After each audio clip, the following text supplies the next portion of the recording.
officiel vous propose le meilleur des grosses têtes.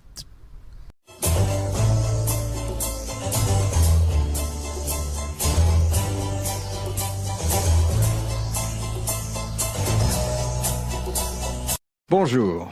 Une affiche comme vous n'en trouverez nulle part ailleurs, car rien que des monstres sacrés, des gens qui sans nous ne se seraient sans doute jamais rencontrés. Oh là là. Et puis un garçon qui fait les mêmes plaisanteries qu'à 20 ans, donc j'en conclus qu'il n'a pas vieilli du tout. Jean-Yann. C'est pas arrangé. De l'abbé Pierlot de Méault. Ah, je l'aime beaucoup. De 1867 à 1870, quelle maladie Louis Pasteur étudia-t-il à la demande du gouvernement français? La débirousse. La variole, la débirousse. Qu'est-ce que c'est? Ben, il y a la four verte ou la débirousse, c'est pareil. Qu'est-ce que c'est comme maladie? C'est la diarrhée des lapins. Quand tu es dans le midi, il dit putain, mes lapins, je sais pas, c'est qu'ils ont la moitié qui a la débirousse et l'autre la four verte. La diphtérie. Pasteur, il a jamais rien étudié, il a tout découvert par hasard. Il renversait un truc, je plaque. Oh merde, qu'est-ce que c'est que ça? Bon, il voyait un microbe. Ah, ben, il a découvert la pasteurisation. Il laisse bouillir un machin, pouf, le lait tourne plus. À un moment, il amène le... Parce que on va me raconter ce qu'on veut, mais qu'il s'est pas passé des choses avec le petit Joseph Mesmer, alors là... Pour la rage? Oui. Qu'est-ce qui s'est passé? Bah, quand on lui amène un petit enfant joli et tout, comme ça, j'ai été mordu par un chien. Viens sur mes genoux, mon petit Joseph. Alors l'idée de le truc formidable, c'est que, vous voyez comme la légende se change, que le petit Joseph Mester est le mec qui a mordu le chien. Eh oui.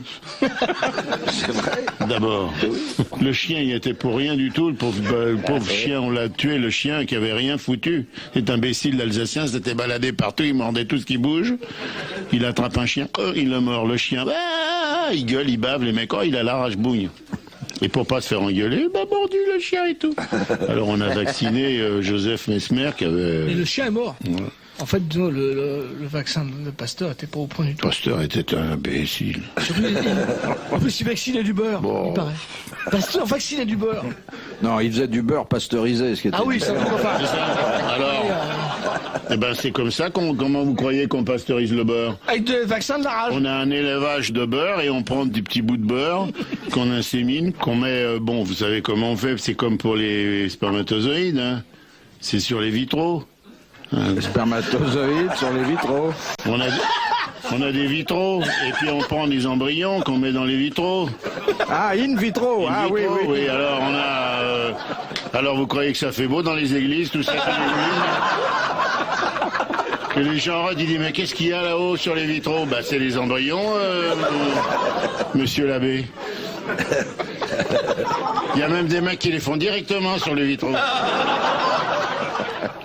Ah là, l'histoire de Pasteur racontée aux enfants. Pasteur, tiens, Pasteur, mon œil, oui. Ah oui. Bon. Alors après, il a cherché des trucs, évidemment.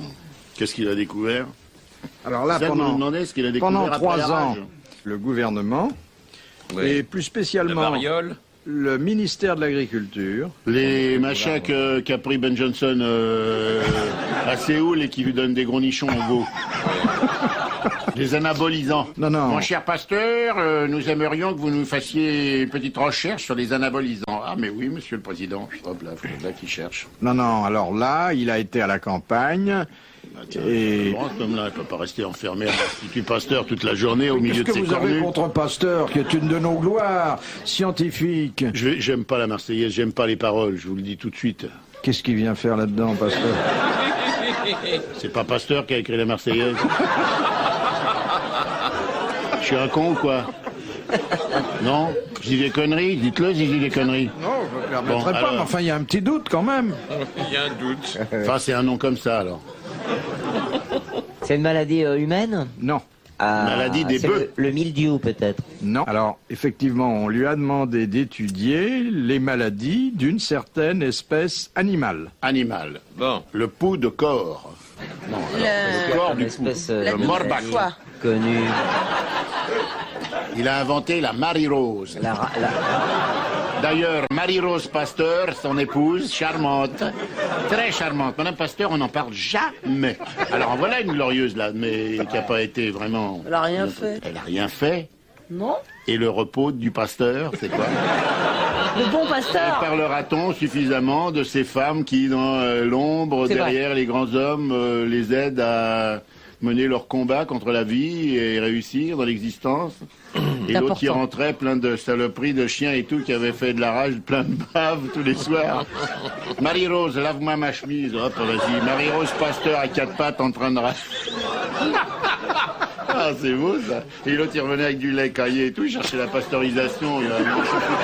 Il s'en foutait plein sur lui, bourré de yaourt et tout. Et qui se tapait sans machine à laver.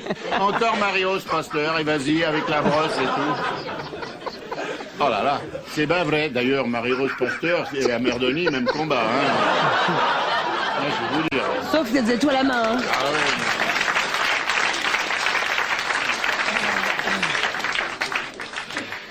Bon, alors, il a découvert... Alors, il étudiait les maladies du... Du cornichon. L'abbé Pierrelot de Méholt a gagné 1000 francs, vous l'applaudissez très fort. Bravo, l'abbé. Car c'est un truc culture, bon, une maladie qui compromettait une industrie française très prospère. l'escargot. C'était les maladies du ver à soie. Ah, mais oui, bon, mais mon Dieu, mais c'est bien sûr. Ben oui. Mais oui. Le verre à soie.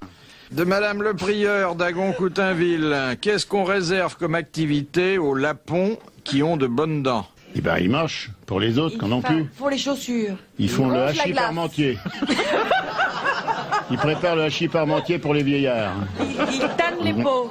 Non. Pour les trous dans les chaussures. Ah oui, les trous dans les godasses pour passer les lacets. Avec les dents. Alors ils s'enlèvent une dent sur deux pour que ça fasse pas, soit pas trop serré. C'est souvent qu'on voit un esquimau avec un basket dans la bouche. Ils coupent le cordon ombilical. Ils font quelque chose d'un coup de dent. La d'un seul coup de dent. circoncision. Ils circoncisent leur petit. Alors, c'est pas la circoncision et c'est pas leur petit. C'est les pingouins. Ils circoncisent les pingouins. C'est pour ça qu'on les voit debout qui battent des ailes.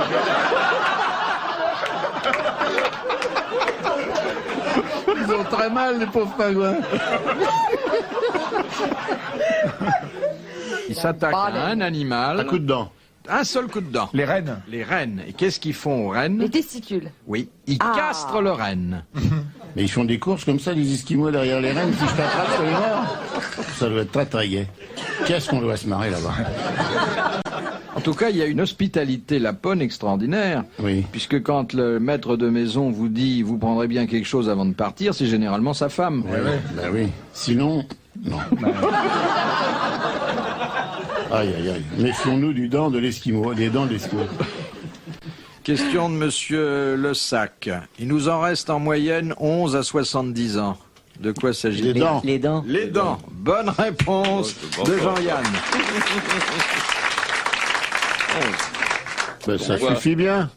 Oui, ça À suffit. cet âge-là, ça mange plus beaucoup. Puis si elles sont bien placées. L'important, c'est d'en avoir 6 en bas et 5 en haut, parce que s'il a les 11 en bas, le mec, ou les 11 en haut, c'est là qu'il est dur. C'est vrai. On en a combien? On en a 32. Moi, par contre, j'ai tout dans le bas, moi. J'en ai jamais eu en haut. Jamais. On n'a jamais eu. J'ai eu 32 dents, mais dans le bas.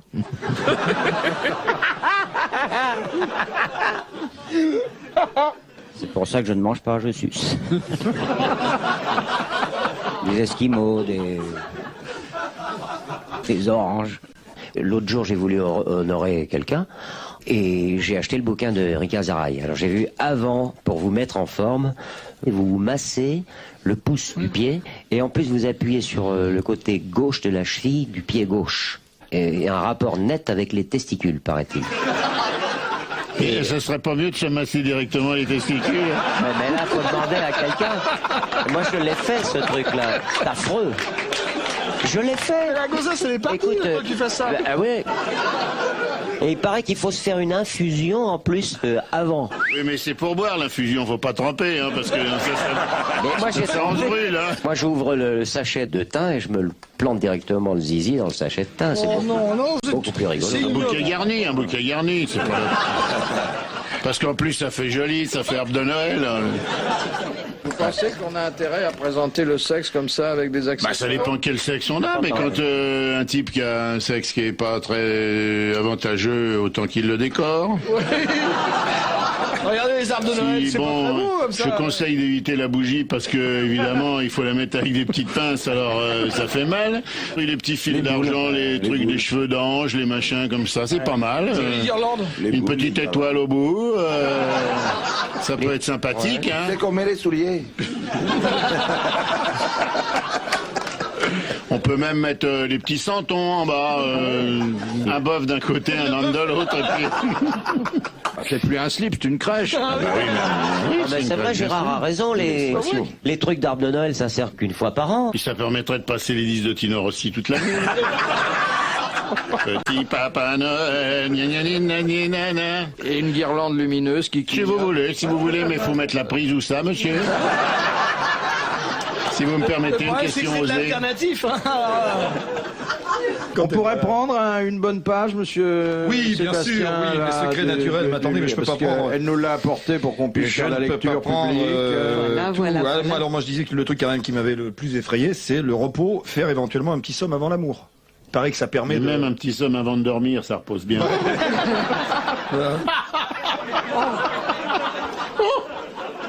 Il a trouvé un truc là. Oh, je te dis pas la journée d'action, dis donc. C'est un boulot, mais alors c'est inimaginable. Ça prend toute la journée. Avant le dîner, pratiquez la respiration en carré, mettez-vous en chandelle pendant 5 minutes. Avant de vous endormir, pratiquez le cinéma mental en visualisant vos articulations. Mais elle est marteau. Vraiment, tu rigoles comme si tu avais Je suis pas là ton couché bon dans mon sens. plumard, je pense à mon genou. Oh, je le vois bien, mon genou. Mais- Oh, mon petit coude. Oh là là, mon coude. Oh, Écoute, Et c'est ça, c'est du cinéma mental. c'est le Sino- cinéma sinoche mental. Et le cinéma mental, est-ce que ça soigne les anthrax? Ça peut soigner tous nos problèmes. Moi, je veux bien penser aux articulations dans mon cinéma mental, mais pas aux miennes. Pour chaque maladie, j'ai des recettes de cuisine. Le velouté d'amour, mouillé avec de l'eau.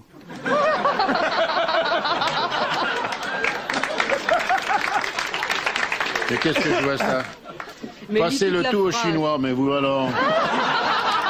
Il faut avoir un Chinois. Tu descends au restaurant chinois en bas de chez toi, y a pas de problème. Et moi, je connais pas de Chinois, je veux bien mouiller avec de l'eau, mais s'il n'y a pas de Chinois, Arrête. comment je vais faire? Qu'est-ce que vous conseillez contre l'alcoolisme? Il y a... Bon, déjà, pour soigner son foie, Et c'est dis donc, mais c'est des indispensable. plantes, alors ça va. Oui, Bah mais oui, des c'est des plantes. Mais des plantes qu'on fermentait et qui ont Oui, mais mis ça- dans Le la raisin, par feuille. exemple. Laissez vivre les plantes, laissez-les vivre. D'abord, Pas soigner interdire le aux, foie. aux plantes de fermenter. Non, merde alors, c'est normal, c'est naturel. Vous savez que c'est sensible, une D'accord, qu'on ne mange pas du bœuf, d'accord, du gigot, d'accord, mais non, alors là, les plantes, excuse-moi.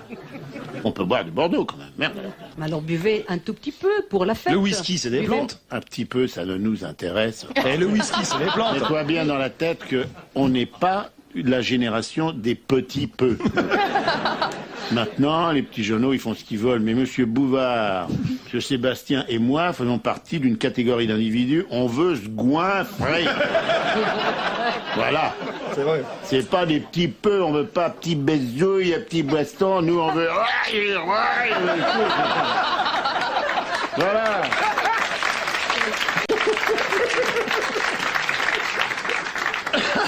On est les nouveaux 1, nous, voilà. Alors, tu commences, un tout petit peu.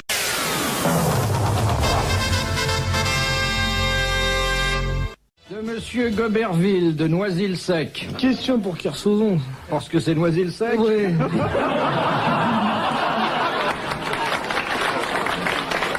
J'ai rien dit. Je veux plus être à côté de ce mec qui va me frapper un jour. Déjà dans les coulisses, il m'a frappé tout à l'heure. Qu'est-ce que vous faites quand vous êtes tout seul sur votre bateau? Il répare son bateau. Il étudie la carte. Il se prépare ses petits repas. C'est ta femme qui te fait les gamelles? Non. Je peux t'en livrer une tout de suite, tu vas la prendre. Oh mais retenez-le. Non, mais arrêtez le jambon, remettez-lui un os et puis en vitrine.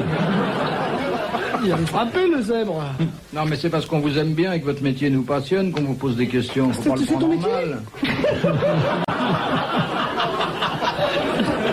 je savais pas, je crois que tu faisais ça pour t'amuser le soir. Arrête ou je dis ton surnom. Hein. Christophe Coulon.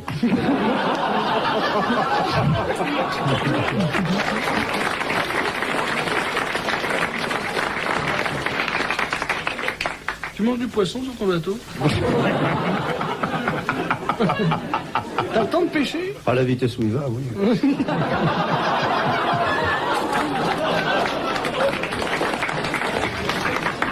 Non, mon petit Olivier, là, doucement, doucement. C'est des blagues, je le pense pas une minute. Mais non. Je m'en fous, ce que tu fais sur ton bateau, je savais même pas que tu faisais du bateau.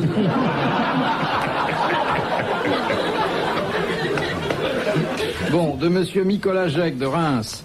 Quand dans les églises pratique-t-on la cérémonie dite de réconciliation? Ah, quand il y a deux religions.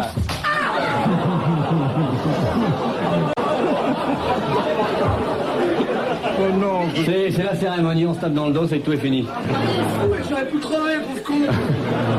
Un jambon, c'est déjà mort et prétentieuse. Je suis sûr que je vais être rouge, j'ai la marque de la main dans le dos. Là. de te voir. Voilà. On dirait qu'on lui a posé des ventouses.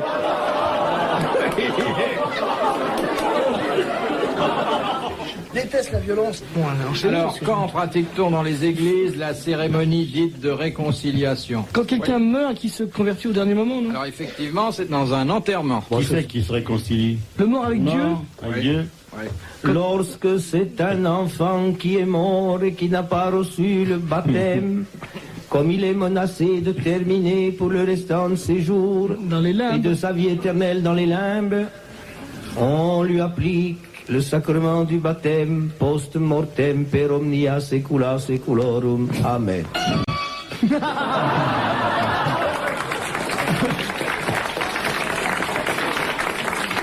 Non, Père Martin, ça n'est pas cela. La parole, maintenant, va être donnée au révérend père de Kersozon, celui qu'on a appelé le secours des naufragés. L'abbé, votre sentiment sur la cérémonie de réconciliation. La réconciliation a lieu dans nos églises lorsque le défunt, après avoir cependant reçu les derniers sacrements et avoir regretté la vie impie et infâme qui l'avait mené à refuser d'être en permanence aux différents offices religieux que la paroisse organisait pour lui, autorise cependant une sépulture chrétienne en fonction des différentes miséricordus initabile. La parole est au révérend père Yann, évêque de Meaux. La cérémonie de réconciliation est essentiellement pratiquée dans nos églises lorsque le mort de son vivant a tiré une grande claque dans la gueule au chanoine et que celui-ci, solennellement en face de la bière, lui dit « Je t'en veux pas ». Le 7, le 8 et le 9 placés.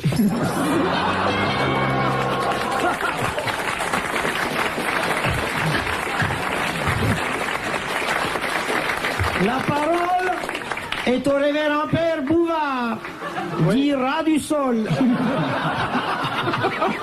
Le révérend père Bouvard, sol jésuite surbaissé. Celui qui traite les fidèles plus bas que terre et que vous n'apercevez pas car il est en train de concélébrer sous le tapis du maître-autel. Le révérend père Bouvard va vous donner la réponse. Oui, bah votre petite cérémonie, ça nous coûte 500 francs. C'est pas cher pour une messe, savez. Vous applaudirez quand même monsieur Nicolas Jacques. Ah, mais il a gagné. Il a fini par gagner, je trouvais. Qui a su recoller quelques grosses têtes légèrement fêlées. La cérémonie... Remercions l'Éternel de ce bifton de 500 balles qui tombe dans notre fouille. Nicolas Jacques, bien que tu ne sois pas de notre religion, comme ton nom l'indique, tu es forcément un étranger loin du Seigneur. Reçois ce billet de 500 balles de la part de RTL et offre-le aux œuvres dont je vais te donner l'adresse. Sauvons Jacques Martin du Fisc, boîte postale 540, Paris 8e.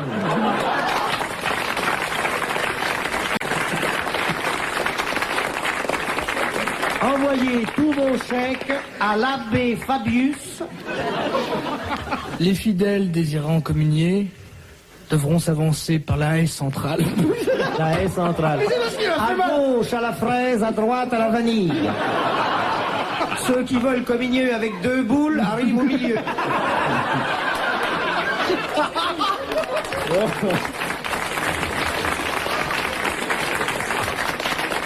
Vous connaissez pas la communion en sorbet pour les pays chauds?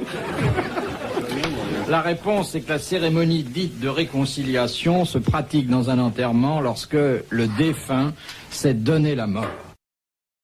Madame Debré de Reims. Je savais que le mari était dans la gêne, mais déjà... Un concours radiophonique,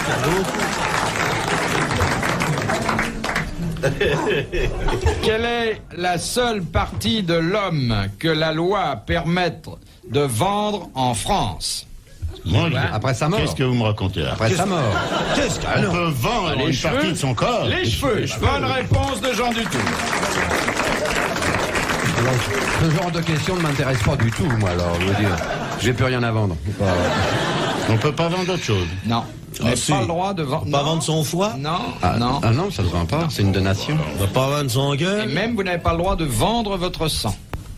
Non, ça c'est vrai. Ah oui. Ah oui, c'est vrai. Même si on en fait du boudin? Sous forme de boudin, on ne le sait pas, hein, que c'est du sang. Et à certaines banques spécialisées, vous ne pouvez donner le meilleur de vous-même qu'en échange... Les banques de sperme, vous voulez dire? Oui, c'est ça. Oui. Qu'en échange d'un bon de soupe ou de quelques publications... Ah bon? Ah bon, ça se paye. Ça se paye. On n'a pas le droit. On le fait parce que la demande est supérieure à l'offre. Oui. Mais on n'a pas le droit. Non. Ah oui, la demande est supérieure à l'offre. Oui. On manque de donneurs. Ah oui. C'est vrai, c'est un problème. Alors c'est tout. Il faut donner ce que l'on a, hein? Alors combien de fois ça a dû vous arriver? Une prêteuse vient vous trouver, vous dites j'ai déjà donné. Oui, mais... Je vais vous dire très franchement, à un certain moment, moi ma situation n'était pas très forte, c'était les seules banques qui me recevaient. Hein. Oui, mais il faut pas reprendre de l'emprunt, ça non. Non. C'est des banques de dépôt uniquement. Et pas d'escompte non plus.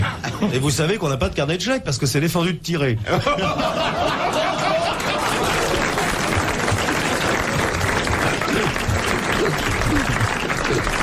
Mais je suis jamais rentré dans ces établissements. Qu'est-ce qu'il y a derrière le guichet? En bas, devinez. C'est des comptoirs très bas. Ouais. Alors, et puis on se met en ligne comme ça. Et puis, vous arrivez devant le comptoir, vous tapez. Oui. Alors un petit guichet s'ouvre. Vous faites pénétrer dans lui l'organe déposeur. De l'autre côté, on ne voit pas ce qui se passe, mais on sent comme une démangeaison. L'ambiance de cette banque est très marrante. Ah oui, tout le monde chante. Il y a des cambrioleurs qui ont essayé d'ouvrir les coffres, qui ont été épatés. Hein. Les types qui avaient marqué banque, ils rentrent. C'est un braquage.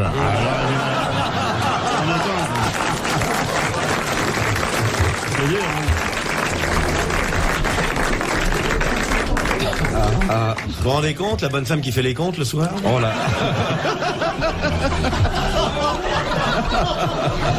Il y a un ordinateur comme partout. Oui, c'est un ordinateur. Et ça existe ces banques? Oui, bien sûr. Dans tous les quartiers maintenant. Oui, maintenant, oui, partout, oui. C'est pas ce qu'on appelle la caisse des potes? Des consignations, non? Et quand la banque est fermée, ils passent le soir à domicile. Oui. Mais il n'y a pas des cartes bleues, on peut pas le faire dans la rue comme ça pour déposer la nuit. Le Diners Club. Non, des fois, non, c'est embêtant parce que si ça se détraque, ils vous la rendent pas. C'est drôle de truc, hein.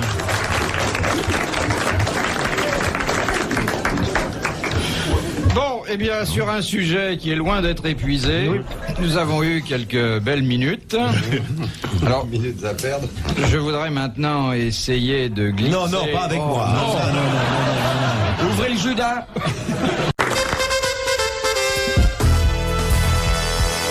De Madame Beauregard. Quelle est l'une des premières politesses que l'on enseigne aux petits japonais? C'est ça. Écoutez, vous pouvez prévenir chez vous que vous n'allez pas rentrer tout de suite. Hein, là. Allez téléphoner, envoyer un télégramme, parce que là, la politesse chez les Japonais, déjà, sa route va nous faire 1h15. Alors, là, prévenez chez vous, parce qu'ils vont s'inquiéter.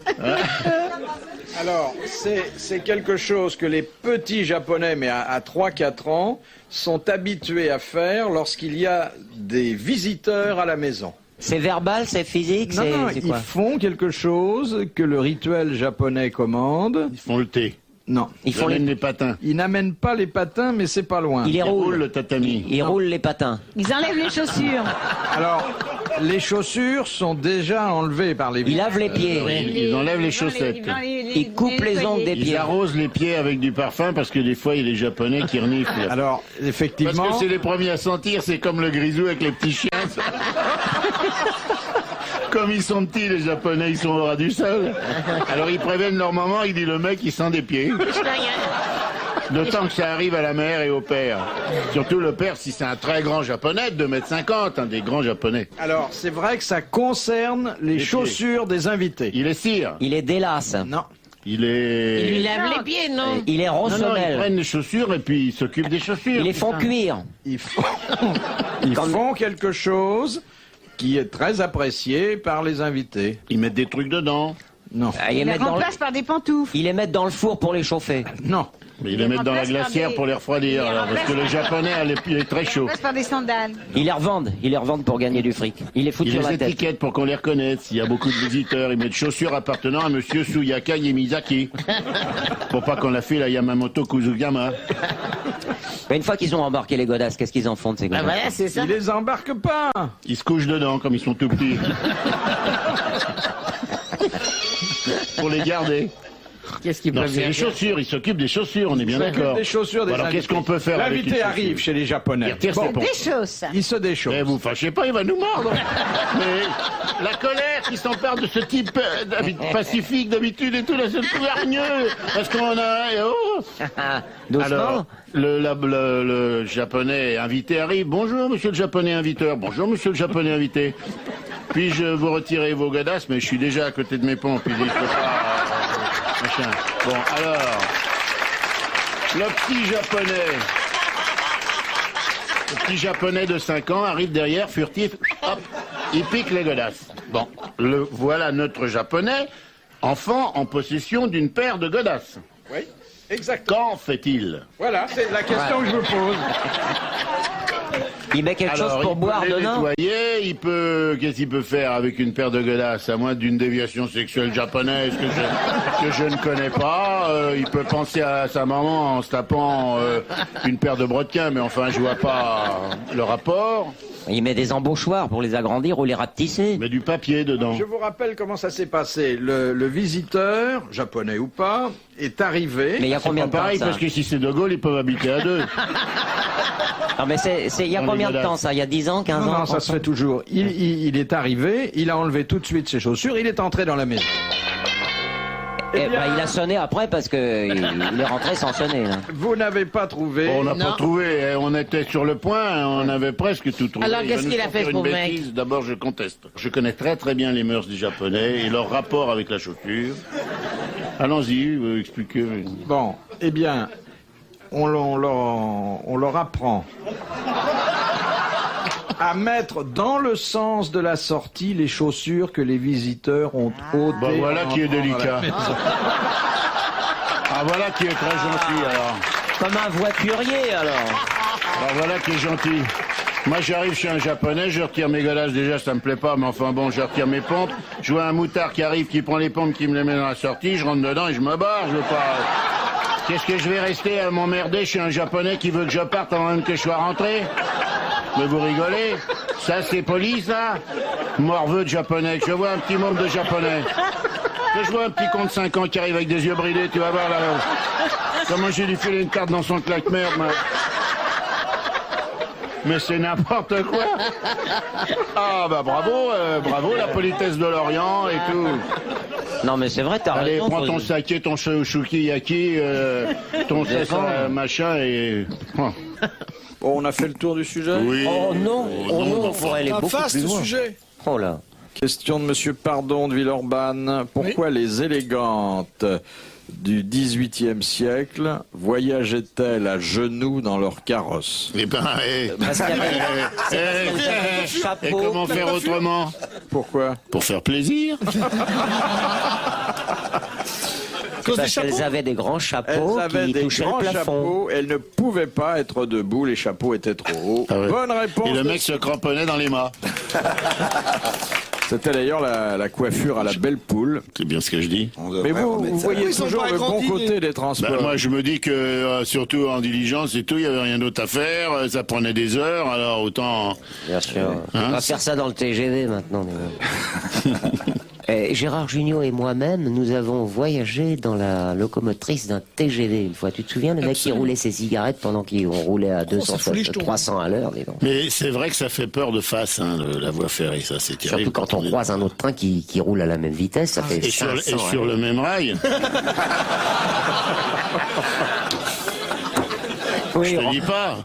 Mais monsieur Yann, n'êtes-vous pas l'auteur du slogan « Un train peut en casser un autre » ? Mais oui, c'est des choses qui arrivent. Mais moi, j'avais vu un truc un jour dans le journal qui était tout à fait bien. C'était un mec qui avait voulu se suicider. Il avait attendu que le train arrive en face. Il a ouvert la porte et il s'est jeté dans le vide. Il a été ballotté d'un train à l'autre comme ça. C'est-à-dire qu'il n'est pas tombé. Donc. Comme au flipper. Et finalement, comme au flipper. Puis finalement, il est tombé. Sa jambe a glissé sous un des trains. L'appel d'air a été tel que la jambe sectionnée est remontée en l'air et repartie, a été à nouveau ballotté. Et il y avait un mec qui était au wagon-restaurant en train de bouffer. Il a pris la godasse en pleine gueule. Et il est mort. Le mec qui mangeait est mort. Et l'autre était debout sur une patte sur la voie ferrée. C'est horrible. Il n'a rien du tout. Alors les gens tiraient le signal d'alarme évidemment, mais on était chercher le suicider. Bon, maintenant il a une jambe de bois. Et le mec qui était dans le wagon restaurant, lui, il est mort. C'est très triste votre histoire. Il est mort d'un coup de pompe dans le train, quoi, le mec. Mais il veut dire que il est...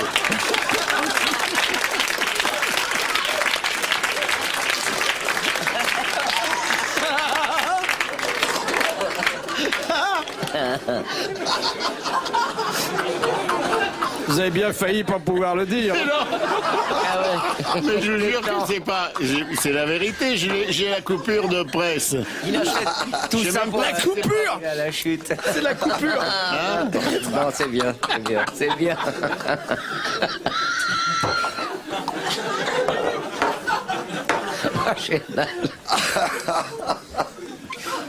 Génial. C'est très fort. Qu'est-ce que ça fait du bien de rigoler. Bon, si vous voulez bien, on va faire dans la culture, car je tiens à avertir M. Sébastien qui n'est pas venu. Ça n'a pas changé. Non, ça n'a absolument pas d'histoire de cure. Non, rien, c'est fini. Alors là, rien du tout. Tant pis. Bon, tant pis alors. Mais si vous avez des histoires de fesses, on Non. Non. Si, j'ai une histoire. J'ai l'histoire d'une bonne femme qui est enceinte et qui son mari malencontreusement lui tire une décharge de chevrotine dans le ventre. Et ça commence bien. Et elle accouche de triplé. Et 12 ans plus tard, il y en a un qui va voir sa mère qui dit « Oh putain maman, ce matin, je sais pas ce qui m'arrive, j'ai pissé du plomb. » Et la mère lui dit, c'est normal, tu sais, quand je t'ai expliqué, ton père m'a tiré de la chevrotine dans le ventre, et puis les plombs ont dû rester à l'intérieur. Le deuxième jour, il y a le deuxième triplé qui arrive, maman, j'ai pissé du plomb. Mais c'est normal, je t'avais dit. Le troisième jour, le troisième arrive en disant, maman, tu sais ce qui m'arrive? Je dis, je sais, t'as pissé du plomb. Non, putain, ce matin, je me branle, je tue le chien.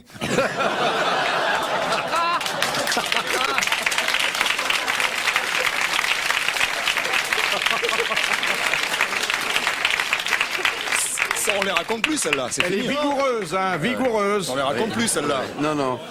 Tiens, j'en ai une pour toi. C'est un mec qui va acheter un perroquet, tu vois. Alors il arrive, il a la journée un perroquet, mais parce que j'ai ma femme qui me trompe et je voudrais qu'il fasse un peu de délation. Un perroquet qui me raconte tout. Alors il prend le perroquet, il l'amène chez lui, et puis il s'en va. C'est un voyageur de commerce, il s'en va. 8 jours après, il revient, il va voir le perroquet en douce. Il lui fait, alors ma femme, comment elle s'est comportée? Le perroquet lui fait, oh là là, tu peux pas savoir. Elle s'est tapé le voisin, le facteur, le boucher, tout le monde. Et puis ton meilleur ami. ah bon? Et alors qu'est-ce qu'il a fait? Qu'est-ce qu'elle a fait avec mon meilleur ami? Eh ben, le meilleur ami, il l'a couché sur le lit, et puis tagadac, boum, boum, boum. Et puis alors après? Après, il l'a caressé partout, il s'est déshabillé et tout, et puis il lui est monté dessus. Et après? Après, je sais rien, je me suis branlé, je me suis cassé la gueule.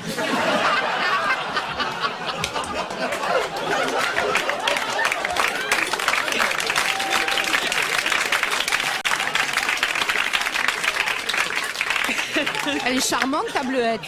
Charmant. C'est ça, on va raconter ça. Je crois que c'est ici où on va raconter le mec qui dit j'ai un chien qui est dressé, qui pratique des fellations. Non. Il a un chien qui est dressé et qui pratique. Enfin, il fait les bipes, quoi. Alors, comme ça, on le coupera. Hein.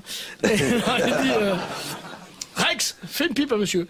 Oh, le chien bouge pas. Rex, fais une pipe à monsieur. Le chien bouge pas. Rex, fais une pipe à monsieur. Rex bouge pas du tout. Ah, il s'approche du mec et il dit bon, ben, c'est la dernière fois que je te montre, hein.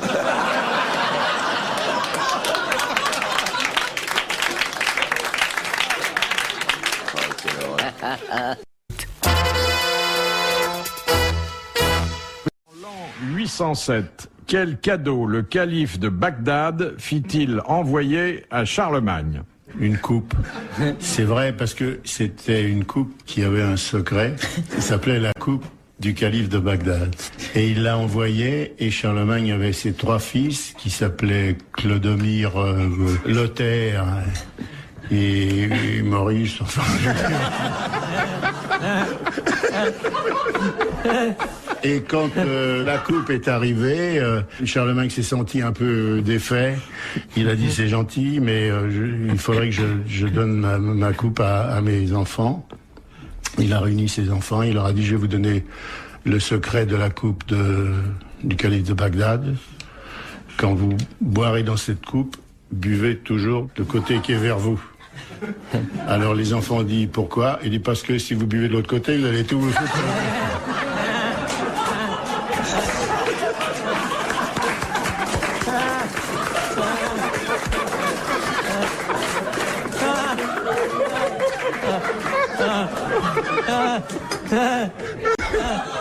C'est une belle histoire, je vous remercie de nous avoir rappelé. Je vous en prie, mais c'est parce que vous me posez une question, je réponds. C'est pas tout à fait la réponse que j'attendais. Ah, bah, c'est pas une épée? Non. C'est un joyau? C'était symbolique. En plus, le calife de Bagdad, il avait pas grand-chose à en faire. Et Charlemagne, il était très content, symboliquement. Un cheval? Non, très content, symboliquement, de recevoir ça. C'est un joyau, c'est un bijou, c'est quelque chose? Pour le chrétien, c'est un grand joyau. Eh ben, la croix de quelque chose, du Jésus quelconque. Non. C'est un rapport avec la religion? Ça a un rapport étroit avec la religion chrétienne. Non, ça avait un rapport avec Jésus-Christ, enfin en tout cas avec la religion. Les clous? Ça a un rapport avec Jésus-Christ. Bon, alors, si c'est pas le fer, si c'est pas la croix, si c'est pas la couronne d'épines... c'est pas la couronne d'épines. Bon, un bout de saucisson de babouche de la crèche. Non, c'est pas des babouches. Vous avez une vision de la passion très moderne, mais il faut dire que vous avez tourné dans un film qui la retraçait. Oui, non, mais là justement, je veux dire, Jésus-Christ c'est fastoche, il n'y a pas beaucoup de choses. Son cercueil? Alors, c'est pas le cercueil, mais on se rapproche. La pierre tombale On se rapproche de plus en plus. Quelque chose de symbolique, car... Et pourquoi il avait ça, lui, le calife de Bagdad? Eh bien, parce que, je sais pas moi, il avait échangé un cheval. Non, mais il n'était pas en Israël, il n'était pas en Palestine, il était à Bagdad. Il avait dû l'acheter. Il avait été en voyage en Palestine. Ouais, il l'avait ramené. On lui avait peut-être offert à lui. Et il a pensé que Charlemagne en serait un... C'est en pierre? Je crois que c'est du bronze. Et un candélabre, la porte du caveau? Pas la porte du caveau, mais alors là... La clé. Les clés du Saint-Sépulcre. Mais oui, bonne réponse. Avec l'alarme et tout. Bonne réponse de Patrick Sébastien. Les clés du Saint-Sépulcre. Avouez que c'est un beau cadeau, hein? Alors là, vous m'excuserez, mais je suis sceptique, hein, moi, parce que d'abord, il n'y a pas de porte au Saint-Sépulcre, c'est une pierre, puisqu'on nous dit tout le temps la pierre a été déplacée. Vous confondez pas avec les machins japonais ou les machins on peut dormir dans les aéroports, là. C'est vrai, ça, il n'y avait pas de porte, puisque la Vous en savez, vous ne pensez pas Pantin, hein?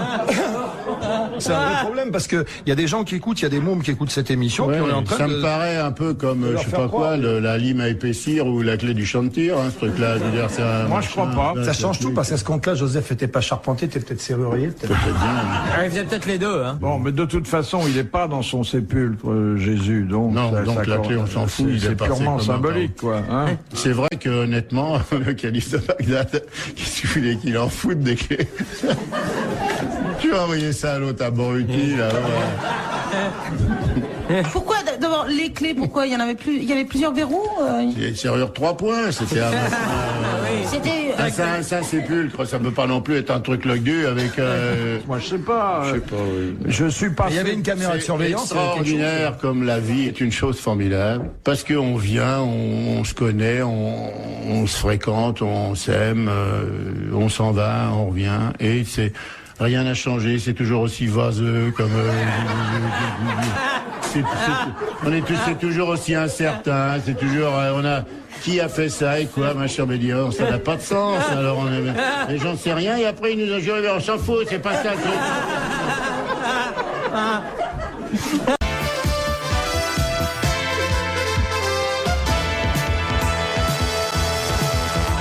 C'est une bonne sœur qui est comme ça au milieu de la Belgique, et puis elle adore la vitesse, elle aime bien la vitesse. Alors elle a acheté un Spider, parce qu'elle a une fortune personnelle quand même, elle a tout donné à Dieu, bien sûr, son corps, sa vie, son âme, mais elle a un Spider, c'est décapotable, et elle fonce à toute vitesse sur la petite portion d'autoroute qu'elle a près de son couvent, comme ça à toute vitesse, et à la sortie de l'autoroute, il y a un gendarme belge qui l'arrête, il dit, ma sœur, voulez-vous garer, s'il vous plaît? Il dit, qu'est-ce que j'ai fait, monsieur le gendarme? Qu'est-ce que vous avez fait? 192 de vitesse alors que c'est 120 autorisé, vous n'avez pas de ceinture de sécurité, vous avez un sando sur la cornette. Alors là, je voudrais absolument vous verbaliser parce que c'est une infraction très grave. Il dit, monsieur le gendarme, vous êtes nouveau ici? Il dit, oui, je suis nouveau, je suis arrivé hier. Il dit, non, parce que je connais très bien depuis 20 ans toute la gendarmerie, toute la brigade, ainsi que le capitaine. Voulez-vous l'appeler? Soyez gentil, dites-lui que c'est moi. Il dit, ma sœur, c'est trop grave ce que vous avez fait, je n'appelle personne, je verbalise. Il dit, soyez gentil, monsieur le gendarme, appelez s'il faut le capitaine, c'est un ami, tous les gendarmes de la brigade sont mes amis, depuis longtemps ils me connaissent, avec mon petit défaut, j'aime bien la vitesse. Il dit, ma sœur, reste pour là, c'est impossible. Il dit, s'il vous plaît. Bon, il fonce dans son camion, il dit, ne bougez pas d'ici. La résistance est décapotable. Il dit, allô, capitaine Vandermeer, je lui dis, bonjour, c'est gendarme Loos, excusez-moi de vous déranger pendant le week-end, mon capitaine. Il dit, mais je viens d'arrêter une bonne sœur dans un speeder. La bonne sœur qui va vite? Il dit, oui, mon capitaine, vous la connaissez? Oui, c'est une amie, hein, vous la laissez partir, c'est une amie depuis longtemps, hein. Il dit, mon capitaine, est-ce que je dois considérer ça comme un ordre? Il dit, oui, absolument, gendarme. Bien, mon capitaine. Il dit, gendarme, vous êtes seul avec elle? Oui, mon capitaine. Alors, juste avant de la laisser partir, vous approchez de... C'est un speeder, c'est bien décapotable. Oui, oui, c'est là. Vous approchez d'elle et vous baissez votre pantalon réglementaire et votre slip. Et puis, bon week-end, gendarme. Merci. Merci, mon capitaine. Il s'approche de la voiture, qui est en pleine campagne, toute seule, tout décapotable. Et en rougissant, il défait son ceinturon. Et en s'approchant de la portière de la voiture, où il y a la bonne sœur qui attend comme ça, les deux mains sur le volant, il baisse son froc et son slip réglementaire. Et la bonne sœur fait, oh non! Non, encore une fois dans le contest.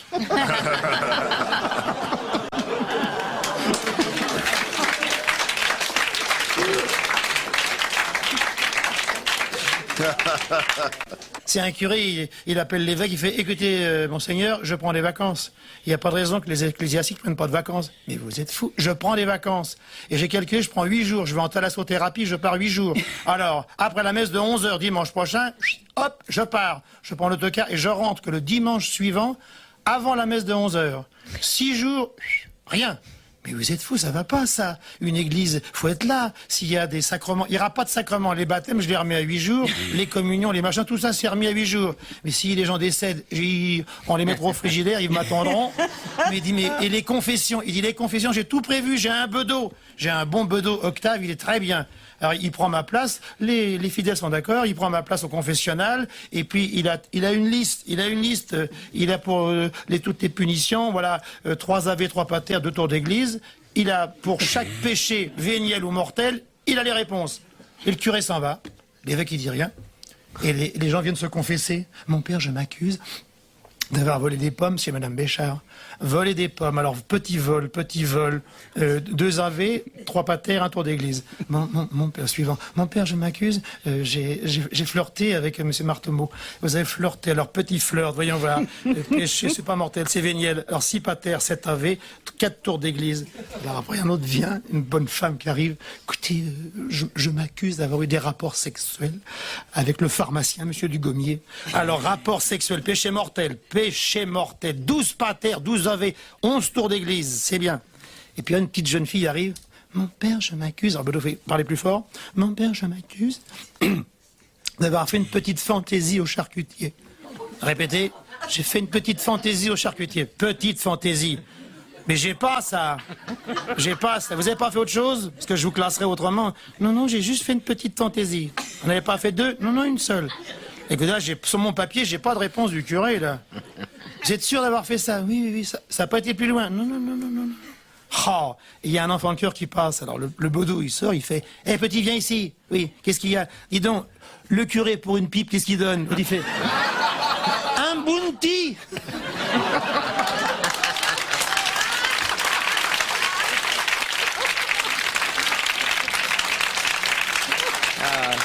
C'est ce qu'on appelle une tranche de vie.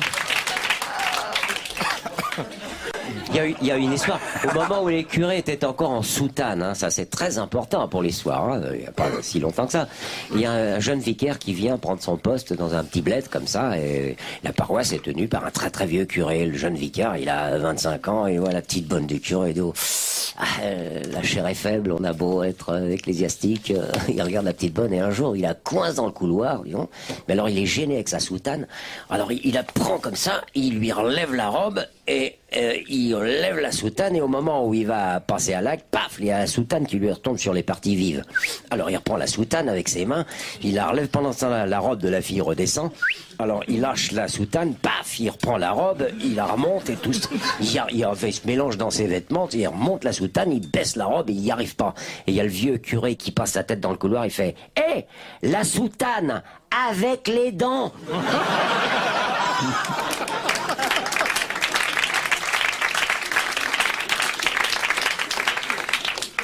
Excusez, monsieur Yann, cet anticléricalisme primaire. Oh, ben je pense pas qu'il soit choqué. Non, j'aime bien, moi, ça. Il y avait une histoire juive qui était bien aussi de la... Oui, si vous voulez. Non, c'est parce que c'est... Moïse, il a sa boutique dans la rue d'Aboukir, et puis le soir, il rentre avec sa femme en voiture, et puis ils prennent la rue Saint-Denis. Et dans la rue Saint-Denis, il y a évidemment beaucoup de prostituées. Alors la femme, elle dit, je me demande vraiment ce que les hommes trouvent dans ces femmes-là. Alors il dit, mais c'est des professionnels, Sarah. Alors elles savent faire des choses. Oui, mais qu'est-ce qu'elles font qu'on ne peut pas faire, nous, les femmes? Elles font des choses, ils se mettent des costumes. Elle dit, mais moi aussi, je peux me mettre un costume. Oui, mais elles ont des mouvements. Elle dit, mais moi aussi, je peux faire des mouvements. Puis elles ont des trucs qui plaisent à l'homme. Alors, qu'est-ce qu'elles font qui plaisent à l'homme? Eh ben, par exemple, au moment de l'amour, la fille professionnelle, elle geint. Comment elle geint? Oui, elle geint. Alors, l'homme, il est sur elle, et puis alors il s'excite, et puis elle geint, alors ça lui plaît, elle geint. Elle dit, ben, moi aussi, je peux geindre. Eh ben, il dit, ce soir, si tu veux. Alors, le soir, ils sont dans la chambre, et elle arrive, ça là, elle a des jartelles et tout, elle se couche et tout, lui, il se met contre elle et tout, et puis elle fait des mouvements comme ça, alors, et puis il la prend, évidemment, et il dit, il faut que je geins maintenant. Il dit, non, geins pas tout de suite, attends un peu, je te dirai quand il faut geindre. Alors, quand il commence à la posséder, il dit, il faut que maintenant, je dois geindre. Non, il dit, attends un peu, que je te dirai quand tu dois geindre et tout. Alors, il continue encore, il dit, maintenant, je peux geindre. Non, il dit, je te dirai, au moment où tu dois geindre. Il lui dit, vas-y, maintenant, vas-y, geins. Il dit, oh, j'ai pas payé le loyer.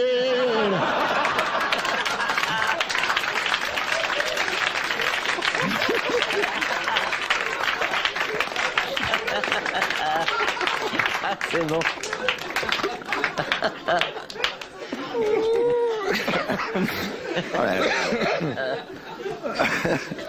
J'en connais une très osée, moi. Oui. Mais qui ne passera certainement pas, je le dis pour le plaisir.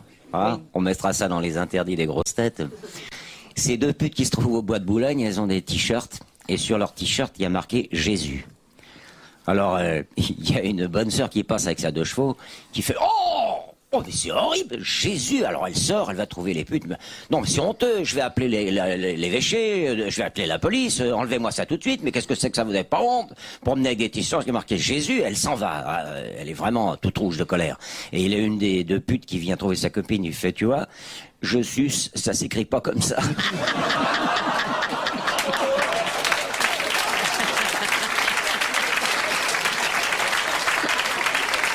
Elle est osée, hein. Oh, moi je trouve qu'elle passe très très bien, celle-là. Faut la laisser. Oh non, celle-là, elle est gentille.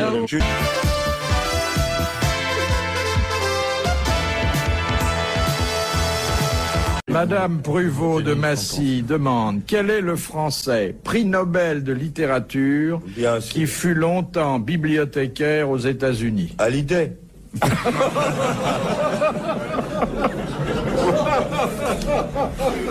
Prix Nobel de littérature. Français, il était. Français. Il était français, prix Nobel de littérature. Il a fait longtemps qu'on n'en a pas eu. C'est pas Mauriac. Hein. Il est mort après la guerre. Après la guerre.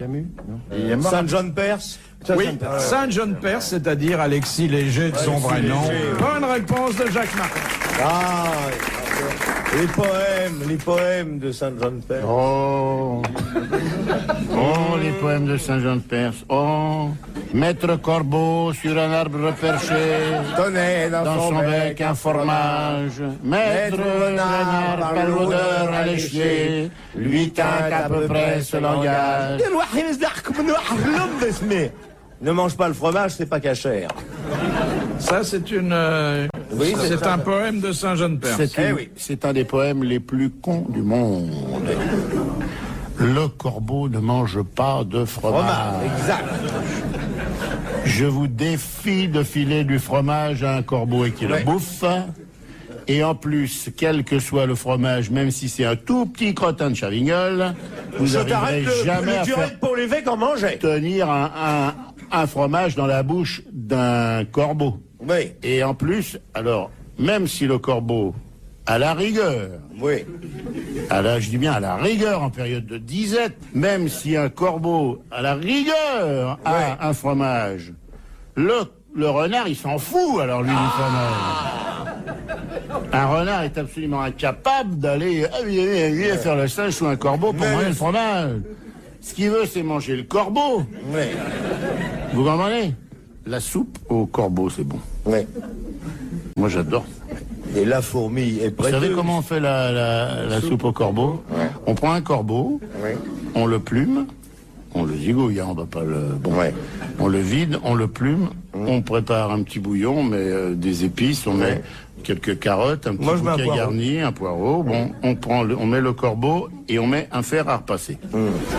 On fait bouillir et quand le fer à repasser est mou, on peut manger le corbeau.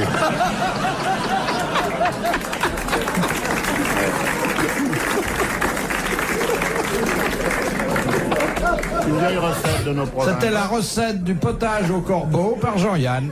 Très belle histoire sur le péché originel. C'est Dieu qui appelle Adam. Il vient voir toi. Il dit quoi moi? Il dit oui, toi, t'es le seul. Je viens de te créer avec Ève.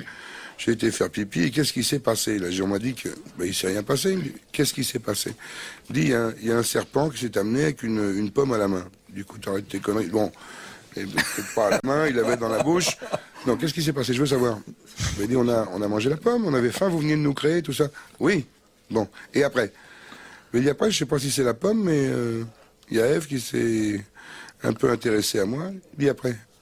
Comme elle s'est intéressée à moi, je me suis intéressé d'une façon... D'ailleurs, je me suis rendu compte, ça m'a fait presque mal au départ, j'étais étonné, elle m'intéressait beaucoup. Il dit après, elle s'est intéressée de plus près, elle m'a fait une petite bise à l'endroit où je n'ai pas le droit de... Oui, et après, elle a continué la bise, et après... Il dit après, on a fait l'amour, vous venez de nous créer, on découvrait, il dit, combien de temps? 2 heures, 2 heures et demie, on n'a pas arrêté, c'était bon, c'était la première fois, il dit oui, vous venez de nous créer, je sais.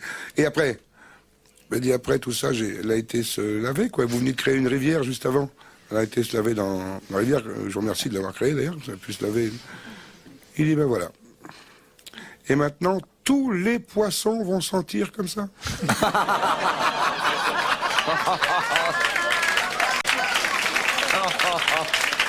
Faut vous dire, les gens qui écoutent, vous vous rendez pas compte que Philippe Bouvard, chaque fois que je raconte une histoire un petit peu graveleuse comme ça, il se retourne vers le technicien Bernard qui est là-haut, Bernard à qui on doit tout, pour savoir s'il va couper l'histoire ou s'il va la garder. Je ne me retourne que quand les histoires sont déjà connues de longue date. Alors, pardon. Moi j'ai un Belge qui s'adresse sur la place de Bruckner, n'est-ce pas? Il s'adresse à une péripatéticienne, mais avec 20 francs belges en poche, ça ne fait pas grand-chose d'abord. Et pardon madame, est-ce que tu saurais faire quelque chose avec moi? Bon oui, alors tu montes tout de suite petit, hein. Oui, mais j'ai que 20 francs belges. Va te faire foutre, pas faire des cadets, fiche-moi le camp. Pelgreux, hein. Alors il s'en va, il va voir une autre péripatétipute. Je n'ai que 20 francs belges. Non, mais tu ça va pas, t'as vu la marchandise, allez, fiche-moi le camp. Il trouve une troisième pute, disons-le carrément, hein, puisque nous y sommes. Dites-moi, avant de faire quoi que ce soit, je n'ai que 20 francs belges, qu'est-ce que tu saurais faire pour moi avec ça? Rien du tout, mais je connais une fille qui est dans le canal dans le nord de Bruxelles qui pourrait te faire des choses très intéressantes, peut-être pour 20 francs. Va la voir, elle n'est pas très belle, mais tu peux y aller. Il monte dans le brouillard verdâtre du nord de Bruxelles. Il arrive, il trouve une cabane pourrie en bois à berque, un peu glauque, il ouvre la porte.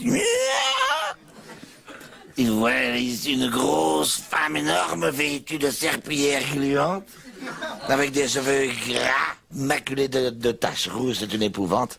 Elle dit, qu'est-ce que tu saurais me faire pour 20 francs belges? Je viens de la part de Liliane, D'abord, pour 20 francs, tu peux te faire Minette, dit-elle en soulevant sa robe. Mais ça ne va pas pour 20 francs, Minette, mais c'est tout. Bah, écoute, c'est ça où tu t'en vas. Bon, il pose ses 20 francs sur le truc, il commence à se mettre à genoux. Il regarde, c'est une épouvante. Et il voit des choses qui bougent. Il dit, ce n'est pas vrai.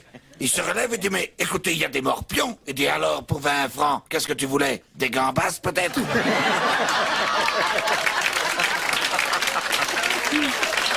Il s'est retourné. Il s'est retourné. Il s'est retourné plusieurs fois. Philippe s'est retourné vers Bernard à tous les coups, c'est comme Non, ça. celle-là, elle est... Non, parce qu'elle commence comme une blague très très connue, mais ça s'arrête à la troisième. Voilà. Et pour 20 francs, on veut rien lui faire. Et puis, désespéré, il rentre chez lui, il dit à sa femme, on va aller au cinéma. Il ressort avec sa femme, il passe devant la première pute, qui le regarde et qui dit, tu vois ce qu'on a pour 20 francs?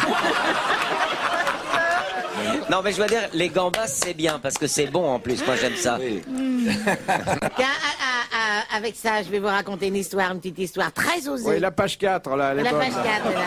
Attends que je regarde que je me gourre pas. Il y a un petit garçon qui arrive et puis qui va voir son papa, il lui dit, dis papa, comment ça s'écrit clitoris? Père lui dit, si tu m'avais dit ça hier soir, je l'avais sur le bout de la langue. C'est charmant. Ah ouais, moi je trouve super bien ça. Elle est mignonne celle-là, non? Mais oui. Ça illustre bien tout ce que vous êtes en train de dire. Vous racontez des saloperies puis vous êtes outrés quand c'est moi après qui. Mais non, pas du tout. Pourquoi toutes les femmes ont des jambes? Les femmes ont des jambes.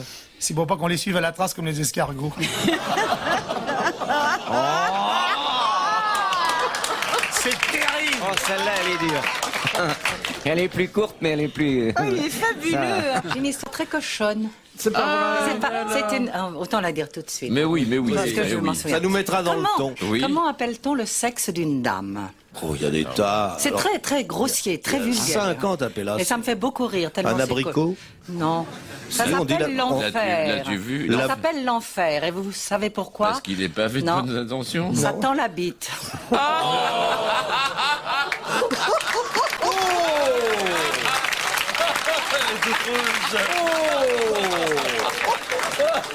Alors là. Oh là là. Elle est grosse celle-là. Eh ben vous nous avez. Eh ben c'est bien, c'est bien. C'est mon boucher qui me raconte ça. Ah, il a bon dos votre boucher. Hein. Non. Ah, vous savez, dans le magasin, ça fait bon effet.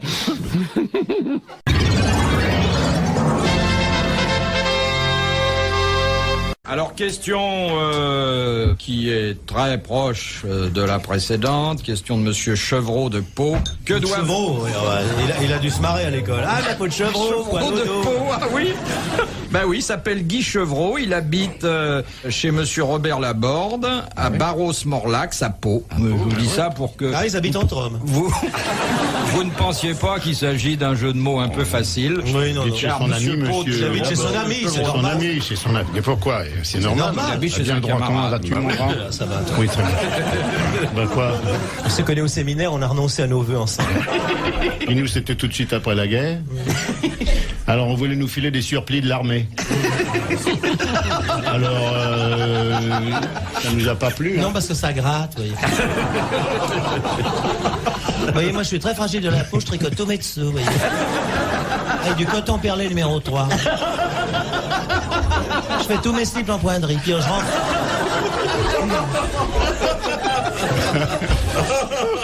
Je renforce l'entrejambe, vous voyez, parce que... Juste beaucoup, vous voyez. Tout est donc parti de Monsieur Chevreau. Oui, de monsieur Chevreau, Chevreau de Pau. Qui vous demande que doivent faire obligatoirement le dimanche matin tous les jeunes cubains. Dimanche matin. Ah bah, Est-ce que ça a un rapport avec ce que monsieur Martin vient de nous raconter? se laver les pieds. Non. Fumer le cigare. Non. Tu peux traduire? Aller dans les plantations, faire Tu peux les... traduire ce que fait le jeune cubain, oui. Qui? tailler les cannes à sucre. Oui, non, en français. Ben oui. Le matin, le jeune cubain se lève, ouvre la porte et salue la journée qui s'éveille.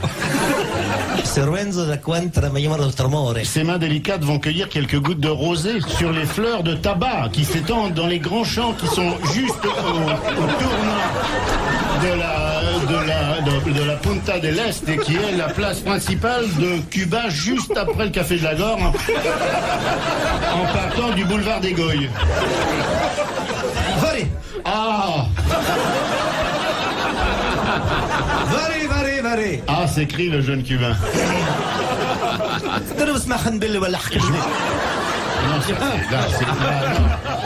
Cette manie que j'ai de parler anglais. Oui, c'est ça. Vous avez appris le tamoul? Oui, bien sûr. Mais ça se chante plutôt que ça se parle. Vous savez chanter en tamoul? De bricole. Par exemple. Ah, il chante très bien en Il tamoul. chante Ni raham ni les dos noni Chale barlona qui c'est dia la mama.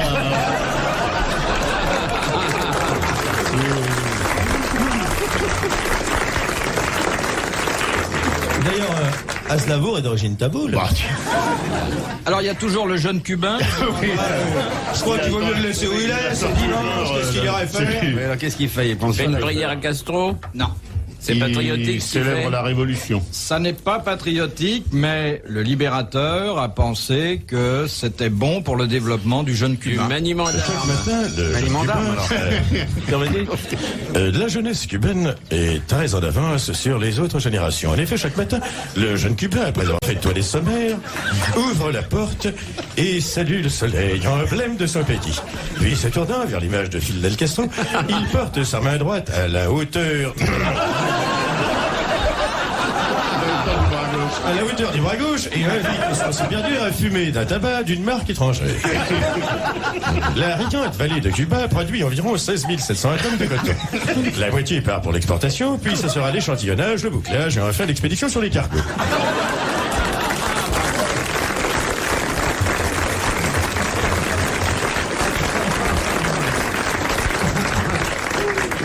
Il va à la pêche. Non. Il va à la chasse. Il fait quelque chose qu'on fait à deux. Du tandem. Il Respire. Il travaille pour la République. Non. Non. Il fait ça généralement avec un camarade. Eh bien, nous allons applaudir Monsieur Chevreau de Pau.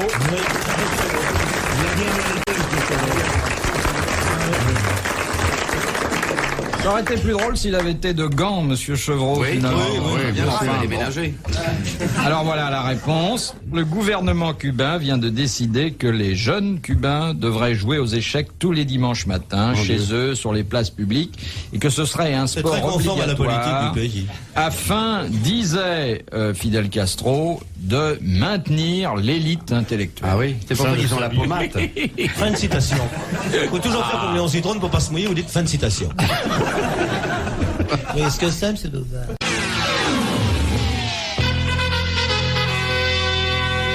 Vous connaissez l'histoire de la dame qui dort toujours les jambes écartées? Non? Alors, son mari lui dit, tu sais, si tu continues à faire ça, parce que ça le gêne évidemment dans le lit, cet homme, tu vas voir, tu as les organes qui descendront et qui sortiront de ton corps. Bon, il n'a pas l'air de prendre ça au sérieux, alors... Au bout d'un mois, excédé, il va chez le tripier voisin. Oh, Philippe. Il achète quelques petites choses, et puis comme sa femme dort, il rentre, et entre les jambes largement écartées de son épouse, il dispose Dégoûtant. artistiquement tout ce qu'il a acheté chez le tripier. Et puis, il s'en va. Il s'en va travailler, et puis le soir il rentre et sa femme a pas bonne mine. Il lui dit alors, il dit, tu sais chérie, c'est vrai ce que tu m'avais dit, à force de dormir les jambes écartées, les organes sont descendus. Il dit, ça t'a fait mal? Il dit non, quand ils sont descendus, non, mais alors pour les remettre. J'ose pas imaginer. Je n'ose pas imaginer. Ah. Moi, j'ai connu un milliardaire comme ça qui tremblait beaucoup. Le genre de mec un peu saccadé comme ça. Et un jour, il arrive dans une maison de passe très connue. Il arrive, il dit bonjour madame, je voudrais choisir 5 de vos pensionnaires. Et il en choisit 5, une blonde, une brune, une avec un soute rouge, une avec un slip rose et une avec des chaussettes blanches. Et il va dans une chambre, alors il y en a une qui lui attrape une main, il bouge moins, l'autre lui attrape l'autre main, il bouge encore moins, la 4e, les 2 pieds, etc. Et la 5e lui monte dessus, et il dit « Lâchez tout !»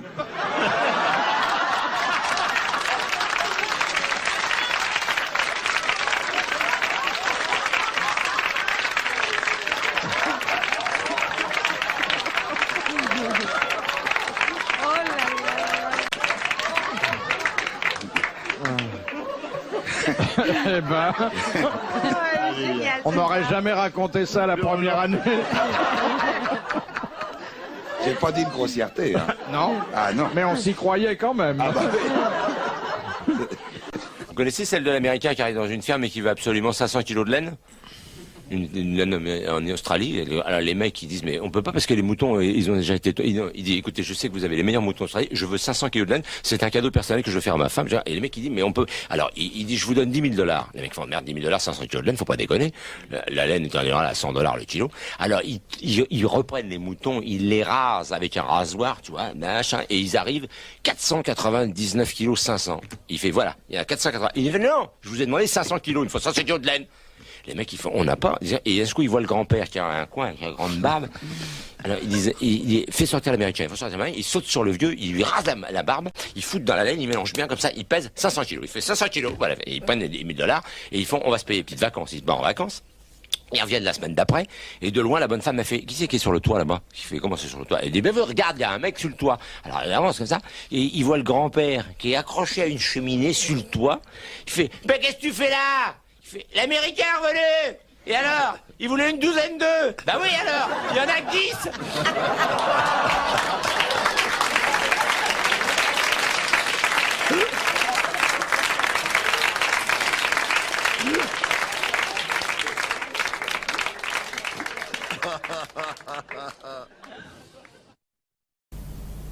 Dit pauvre Médor, comme il se serait régalé. C'est un militaire? Non. C'est un écrivain? Écrivain. Ça aurait pu être Victor Hugo, non? Écrivain dans le siège de Paris. Médor, un rapport avec ses œuvres? C'est un écrivain dont nous citons assez souvent les bons mots ici. Ah bon? Une grosse tête de l'humour, et on peut dire que le sien n'a pas pris une ride en près d'un siècle. Courteline était trop jeune à l'époque. Allais? Non. Capu? Non. Bah c'est l'autre. Oui. Dites? Ah non, il n'y a pas, non. Non. Non, c'est l'autre, il y a la même époque. Quoi? Le machin, oui. Celui qui a mangé son chien.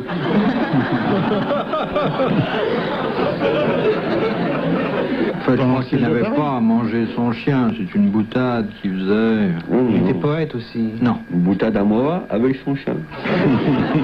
Il était auteur dramatique à ses heures. Oui. Mais cinéphile. Il excellait dans la formule, dans la maxime, dans la boutade, dans... Capu, Allais et l'autre, c'est le troisième. Qui est peut-être le plus grand d'ailleurs. Oui. Oui. 1m85. Non, je veux dire... les trois que vous le pape de l'humour. C'est Car, machin... Non, ça c'est vraiment le pape de l'humour. Aïe. On peut en siège de Paris. J'ai oublié le nom du pape. Non, c'est un homme de talent qu'on relit d'ailleurs aujourd'hui. Avec plaisir. Oui, disons le mot, avec plaisir. Oui. Il faisait que des livres. Non, il faisait des pièces. Il écrivait dans les journaux. Oui.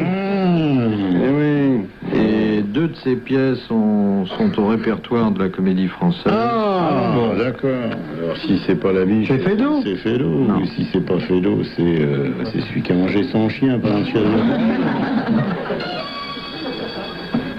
Qu'est-ce qu'on fait à la... On connaît que lui, bien sûr. Ah oui. Qu'est-ce qu'ils font à la Comédie Française maintenant? Alors, dites, amiral. Non. Ben dites, puisque le mouvement de vos lèvres indique que vous avez trouvé la réponse. Non, je vous disais, je vous aime. C'est Renard. C'est Jules Renard. Bonne réponse de l'amiral. Et les deux pièces de Jules Renard qui figurent au répertoire de la Comédie Française, c'est... Poil de carotte, mais la deuxième, je sais pas ce Et que le c'est. pain de ménage. Ah, le pain de ménage. Voilà. Eh, s'il y a le siège de Paris, t'as intérêt à changer de chien. Il n'y a pas grand-chose à becter. On peut faire un croque-monsieur avec son chien. Vous avez vu cette langue qu'il a? Il vient de chez le dresseur, c'est pas possible. C'est parce qu'il fait trop chaud. Ici, ça transpire par la langue, les chiens, vous savez pas Ça ça. transpire bien, dis donc. Enlève ton maillot de sport, Marcel. Je crois.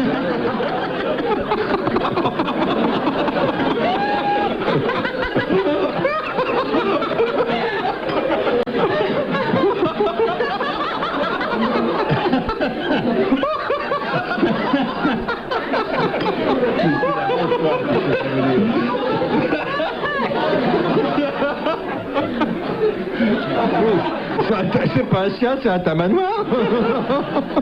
Alors, Titi, qu'est-ce que ça veut dire?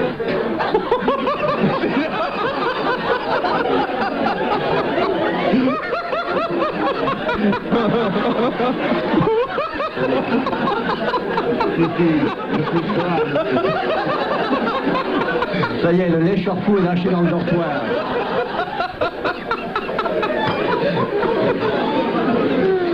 Non. Regardez, il fait ça toujours. Mais non, il fait ça quand il vous voit. Enfin, ça fait 5 minutes qu'il arrête pas. Ça vous impressionne, ça, hein? Et ça vous donne des complexes, là. Une paire comme ça remplace les essuie-glaces. Ouais, bon, on t'adopte, ça va. Mais donnez-lui de l'eau, faites quelque chose. Titi, arrête. Ah, t'as vu? C'est rare, hein? C'est un chien entièrement truqué. Ah, bah, Voilà. Faut changer les piles, là. De Madame Méplé. Et vous Il me plaît beaucoup, là, il me plaît beaucoup. Ça me plaît énormément. Pas dit de son prénom, hein. Non, pas Madi. Si, Madi Méplé. Mais non, mais C'est beaucoup de son prénom. beaucoup Méplé. oui. Méplé, beaucoup Méplé, la dame. De Montluçon. Ah, dans la Meuse. Ah non, pas dans la Meuse. C'est pas dans la Meuse, Montluçon? Bah, ça a glissé avec les inondations. Là. C'est pas dans la Meuse, Montluçon? Qui a dit? C'est dans le Cantal, Montluçon? Mais non, mais non. Dans le Berry? On se rapproche déjà, là, mais c'est Mais pas... Montluçon, c'est pas près de Vergneret-les-Aubins? Sur la départementale 212? Jean? Comment? Montluçon, c'est entre Vergneret-les-Aubins et la... Franchement, alors s'il y a un truc dont je me fous avec la dernière énergie, c'est bien de savoir où est Montluçon. Mais tu as tort parce que les gens t'aiment à Montluçon. Ouais, non, mais C'est beau, Montluçon. Très belle église à Montluçon. Moi, j'aime beaucoup les gens de Montluçon. Parce que j'aime les êtres humains. Oui, bien et sûr. les villes, je m'en fous des villes. Mais Montluçon, c'est une ville... J'aime les gens de Montluçon, même si je les rencontre ailleurs. Ouais, non, Comprends-tu? mais il y a un air à Montluçon. Il n'y a pas d'air dans Montluçon. Comment il n'y a pas d'air dans Montluçon? Comment? C'est pas pollué, Montluçon. Non, mais c'est très propre, dans le nom de Montluçon. Montluçon. Mais quand on connaît pas Montluçon, on dit Oui, pas alors mal. vraiment. Si vous avez Tapez sur Montluçon. c'est toujours Paris avec vous. Paris. Mais Montluçon existe. Mais aussi. ouais. Il a sa dignité dans le pays. Mais enfin, c'est à cause des chansons, parce que Montluçon, c'est du champagne. Montluçon, c'est de l'amour. Montluçon sera toujours Montluçon. Montluçon. Sa perception et ses pompiers, sa belle mairie, Tout travail. Et charcutier. son charcutier. Oui, on est heureux sans façon dans les rues de Montluçon. Chevalier a chanté ça 30 ans. T'es né à Montluçon, Chevalier. Vous n'avez jamais accosté à Montluçon, monsieur? Si, par erreur. Qu'est-ce qu'il y a à Montluçon? Eh ben, vous avez d'abord la rue principale qui s'appelle Grand Rue, parce qu'il faut dire que Montluçon est une ville merveilleusement achalandée. son remont de pente, son pont des soupirs. Son nougat. Son nougat, le Montluçon. Exactement. Ah, le nougat de Montluçon. Ouais. Et ses berlingots également. Oui, Les griottes. Les griottes de Montluçon. C'est quand même la capitale du champagne. Ah, aussi, oui. Faut pas se gourer. Comme tout le Bordelais d'ailleurs. Oui. Et d'ailleurs, le député de Montluçon, c'est qui? Porcheret-Émile, qui a été remplacé par le 10 mai par Goinfrier-Marcel, qui était plutôt centre-gauche. C'est un type bien, Marcel Goinfrier. Oh, Marcel. Très, très bien. Et très pour l'indépendance de Montluçon d'ailleurs. Si on donne l'indépendance à Montluçon, ça va filer un drôle de coup à notre économie. Hein. Parce que Montluçon, c'est quand même... Parce que si Montluçon coupe son pétrole,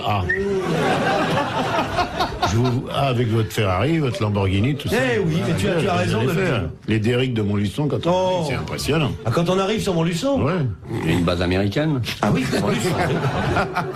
Derrière l'église. Dites, ça doit être énorme pour que tout ça y vienne. C'est justement là où je suis étonné, c'est qu'un homme comme vous, quand même, chargé de renseigner la France sur divers médias, reste quoi lorsque nous autres, nous parlons de Montluçon, parce que nous avons étudié Montluçon. Vous voyez le port de Montluçon avec ses porte-containers et ses grues. Les grues du port de Montluçon sont très étonnantes. Les Montluçon, c'est très étonnant. Oui, je trouve étonnant que Philippe ne soit jamais allé à Montluçon. Vous n'avez jamais vu Montluçon et Lumière Sur toutes les routes. Le seul son et lumière qui a été écrit par Mauriac, vous n'avez pas vu ça? Non, parce que le détroit de Montluçon, en plus, politiquement, c'est important. Oui, une importance capitale. Ça, je savais, oui. Si les mecs ferment... Stratégiquement, oui. Sur le plan culturel, Montluçon est une plaque tournante. Il faudrait parler en peinture de l'école de Montluçon. L'école de Montluçon. Ah oui. Tous les peintres de l'école de Montluçon, Barnier, Chevriot, Perceret, Michemoun, Alguin, Fechgard a habité 2 ans. Oh, les peintures de Fechgard, c'est tout Montluçon. C'est toute l'école buissonnière, cette école de peinture. Où Dalida a-t-elle sa résidence secondaire? À Montluçon. À Montluçon. Enfin, faut dire que c'est Port-Franc maintenant, hein. Oui. Il n'y a plus de taxes. D'ailleurs, la Vierge de Montluçon qui a apparu, a donné naissance à... Dans la grotte de Montluçon. Les pèlerinages, oui. La seule Vierge qui soit apparue en bagnole, un feu rouge. Il y a 2 agents qui y croyaient pas. Si, je vous assure. Alors, Madame Méplé, donc, qui a l'insigne honneur, le privilège d'habiter Montluçon. Et mais je voudrais, je m'excuse, j'aimerais, Olivier, que tu nous dises ces merveilleux alexandrins que tu avais inspiré Montluçon, tu sais, lorsque tu avais dû quitter la France et que tu étais exilé. Ah, Montluçon Espoir et cette cité immense dont les activités me rappellent la France. Je regarde le port et là-bas au couchant un cargo qui s'éloigne. Montluçon, suis-je enfant maintenant de cette nouvelle patrie? Et je regarde encore cette ville qui m'éblouit. Je vais dans le village, dans la rue centrale, je vois la poste aussi. Je vois une cavale fière monter. Sur la place tout au centre, c'est la statue équestre d'un homme au petit ventre. C'est Bouvard qui est là. Partout, moi. Partout. Immobile et radieux, défiant avec son sabre de Montluçon les cieux. Moi, j'ai composé également autre chose, mais c'était plutôt pour distraire la population. C'était plutôt imparti. On a une chanson. Si tu me fais voir ton Montluçon, je te ferai un petit suçon, ma belle Susan. Oh, oh. Mais attention, hein, je vous demande pas comprendre, c'est de l'humour montluçonnais, hein. Il est évident qu'il faudrait que... Ça s'exporte mal, hein. Oui, très mal. Ce qu'il y a de fascinant, c'est le nombre de Japonais qui viennent à Montluçon. Il y a un nombre de Japonais considérable qui viennent copier Montluçon. Ils viennent copier Montluçon. Mais Tokyo n'est pas autre chose qu'un grand Montluçon. Bien sûr. Il y a un poème sur Montluçon qui dit Montluçon, tu me plais, j'aime beaucoup tes filles. Montluçon, je t'en prie, retire ta cédille.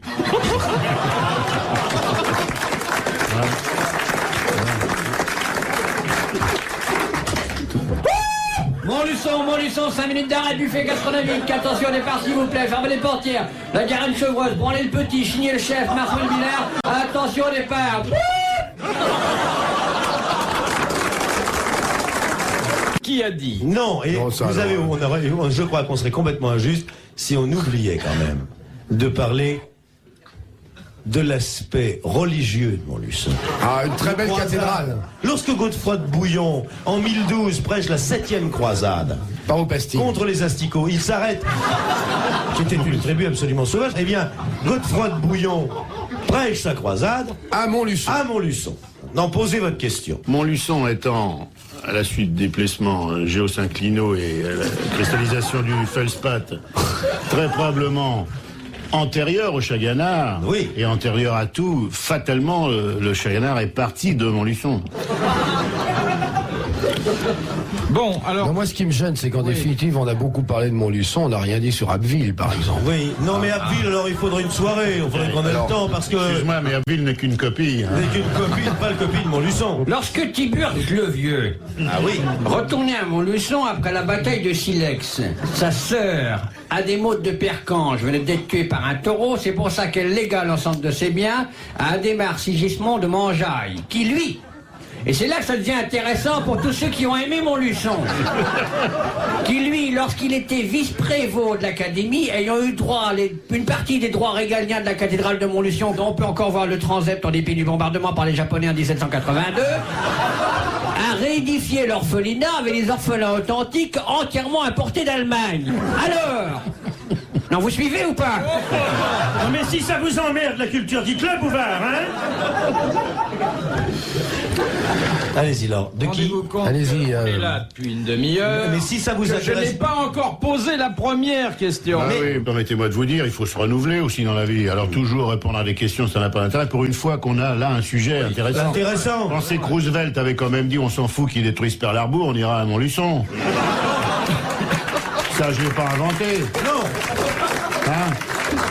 Et lorsqu'Henri IV s'exclame « Montluçon vaut bien une messe », dans un pays où la synagogue est remarquable, tu sais, la synagogue de Montluçon, entièrement en saindoux, la seule cathédrale qui ne soit pas cachère. Alors, Madame Méplé de Montluçon... Faudrait aussi parler de la polyculture de Montluçon, parce qu'on n'y fait pas seulement que du blé, mais également un peu de seigle, de l'orge.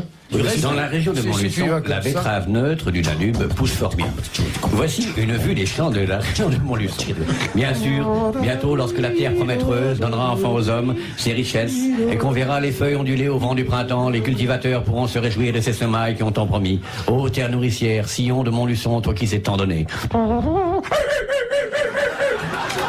Dans la riante cité de Montluçon, à la sortie nord-est de la ville, se dresse l'usine de Gros Poutard. Le Gros Poutard est un fromage régional qui présente la particularité d'avoir la croûte à l'intérieur. On distingue 3 sortes de Gros Poutard. Le fromage préféré du docteur Schweitzer, qui en plein cœur de la savane, n'hésitez pas à s'exclamer « Il est Gros Poutard, docteur Schweitzer !» Car en tant qu'Alsacien, il raffolait du Gros Poutard. Le Gros Poutard sent extrêmement mauvais et rappelle de très près l'excrément de la jument. Il est vendu chez les bons fromagers. Qui a dit « Tant que les Français mangeront 2 fois par jour ». Ah, ce qu'on mange bien, Montluçon. Il y a une gastronomie montluçonnaise, j'ai évoqué les fromages un peu rapidement. La choupette de Montluçon. La choupette de Montluçon, oui. En tant que député de Montluçon, je dois dire, Philippe, que Montluçon aura dès 83 un nouvel tout à l'égout. Croyez-moi, nous y avons beaucoup pensé. Nos rats ne vivront pas dans la puanteur infecte de certaines autres villes. Il y a la télévision à l'intérieur des égouts de Montluçon et les rats peuvent suivre les programmes. Certains écrans ont été mordus à l'apparition de Daniel Gilbert, mais ils ne sont plus mordus, d'après ce qu'on m'a dit. Montluçon a décidé dans un programme jeune et entièrement rénové de rester le phare de l'Europe et de la France. Vous y serez le bienvenu, Philippe. Ils ont même préparé votre venue parce qu'à Montluçon, ils ont fait quelque chose de très très chic. Il y a un Les tout hôtel, petits, oui. Non, les tout petits, ils ont diminué la hauteur des trottoirs. Et à l'entrée et aux portes de la ville, ils ont mis une loupe pour que tout le monde puisse vous voir.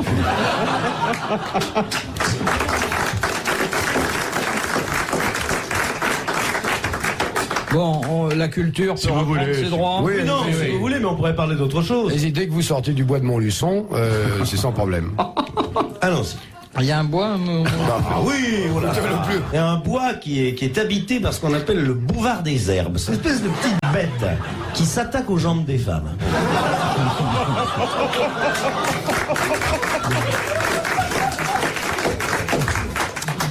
Montluçon est une ville essentiellement touristique qu'on doit traverser à pied. En autocar, ça n'a pas d'intérêt. Les petits cireurs de Montluçon, par exemple, qui arrivent et qui vous font les chaussures, les petits Montluçonnais avec leur tapis sur le dos, tous ces petits cafés Montluçonnais avec toute cette population folklorique avec le tarbouche, le kihvif. C'est quand même... Ah oui, c'est vrai. À la limite de provoquer une émotion qu'on peut pas ressentir. Ah mais c'est très folklorique alors. Oui. Et on n'a pas parlé des petits métiers de Montluçon. Oh, les pignoleurs par exemple. Oui. Les brandouilleuses de Montluçon. Les trafougneuses des bois. Qu'est-ce que fait un pignoleur? Il pignole. Et une brandouilleuse? Elle brandouille. Elle brandouille avant le pignoleur. Quand on ne sait rien, Bouvard, on ne pose Certains pas. Montluçonnais sont tellement habiles qu'ils font les deux en même temps.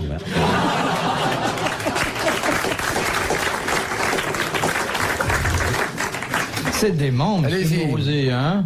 Ah non, mais moi je suis tout à fait intéressé, Oui, parce que ben, je connaissais bien Montluçon, mais on vous a ouvert des horizons. Mais attendez, là, on vous a parlé que de Montluçon le haut. Mais si on vous parle de Montluçon le bas, et de la vieille ville. Oh, la vieille ville. La vieille ville de Montluçon. Ça, entièrement reconstruite après la Seconde Guerre mondiale avec des boîtes d'allumettes.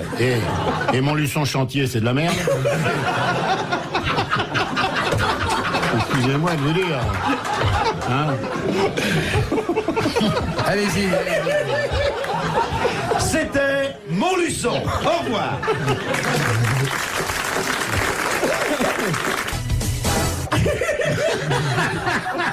Il n'ose plus poser la question maintenant. Où elle habite cette dame? C'est Madame Méplé toujours, et elle a vraiment beaucoup de patience, Madame Méplé. Ah, ils sont très patients, les Montluçons. Alors, elle nous soumet une citation. Jean, est-ce que tu connais, ça n'a rien à voir, est-ce que tu as visité Maluçon? Dans la Haute-Vienne. Oh là là, j'ai visité notre Luçon, votre Luçon, leur Luçon, leur Luçon, qui est une... Et ton Luçon. Allez-y, allez-y. Alors, c'est la première citation Et de la journée. musicalement, où en sont-ils à Montluçon? Non, mais enfin, le concerto de Montluçon, c'est un truc que tous les grands chefs d'orchestre ont dirigé. La Montluçonnienne. Oui. Concerto pour chemise de nuit et orchestre. Vous vous souvenez du thème? Oh, c'est magnifique. Le premier mouvement est un adagio. Mais enfin, un adagio, mais non troppo. Hein. Oui, non troppo vivace.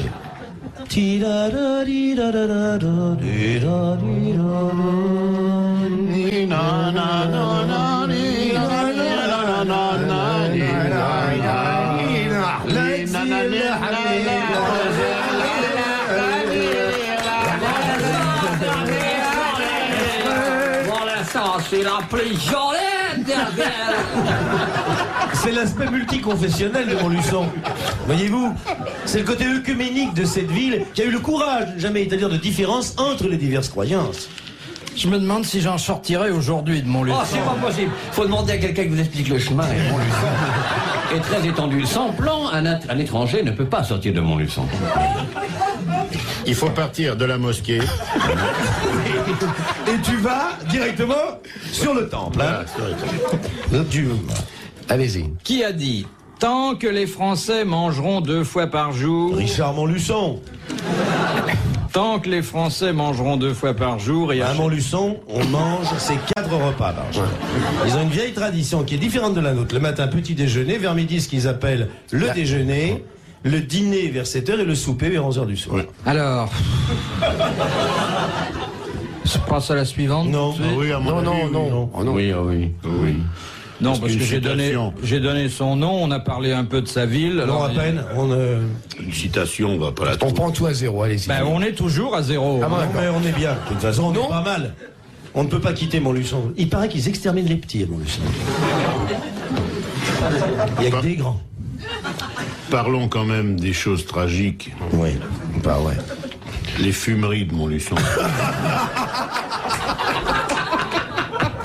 Les fumeries de Montluçon sont un réel fléau pour notre jeunesse. Qu'est-ce qu'on fume là-bas? Le saumon.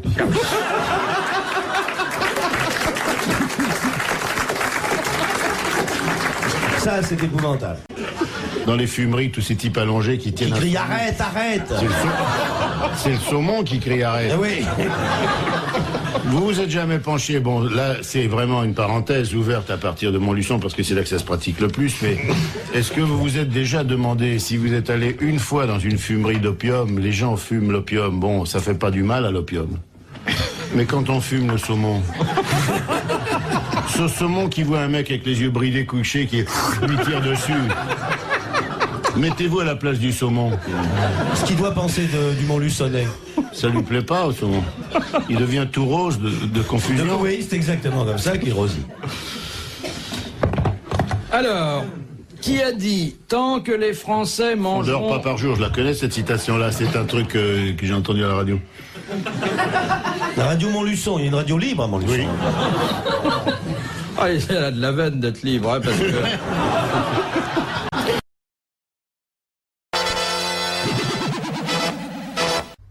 Philippe Bouvard officiel vous remercie de votre fidélité et vous invite à vous abonner.